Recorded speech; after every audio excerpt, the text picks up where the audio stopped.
সাগর যা এ মাল্লুয়াডা এ জারুয়াডা তোরে এত করে কালকে বুঝাইয়ে তোর খালাবাড়ি মুই আইছি তুই হরছ কি আয় কি হরছ আবার জিগাও পিছাইতে ভিড়ে মনে তুই এই যে এই পিয়ারা বাবু গই ওষাগরটারে তুই পোড়াই হেলাইছ কি মুই পোড়াই হেলাই এ চাইয়ে দেখ বাড়ি আইয়া তোরে যে কি করমু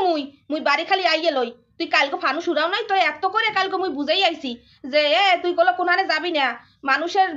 হায়াত মত কয়দিন আছে গড় আয়ুতে মগো একটা বছর চলে গেছে মানুষ চিন্তায় বাসে না হ্যাঁ আল্লাহ বিল্লাহ হরে হেয়ে থুয়ে তুই কালকে রাইতেই ওই বান্দরের পোলাপানার লগে যাইয়া হের প্রতি ফানু সুরাইছো তুই বাজি ফুরাইছে মগো ইসলামে ইয়া আছে জারুরা তোরে তুই মুই মাদ্রাসায় পড়াইছি মগো ইসলামে ইয়া আছে আয় কোন কোন আনন্দে তুই যে ফানু সুরাইছো উড়াইছো তুই মানুর এই ক্ষতি করতে লাগছো হেন না দিন ওই বেলায় পিয়ারা বাবুকে তুই আশ্চর্য হয়ে খাইছো কিছু কই নেই মুই একটু বাড়ি আইয়ে লই ঠিক আছে তোরে এত করে বুঝাই আইছি মুই যে তুই কোনখানে যাবি না তুই এই কাম কেমন সাহস পাইছো কমে হেয়ে মুই দেখমো অনে আইয়ে লই বাড়ি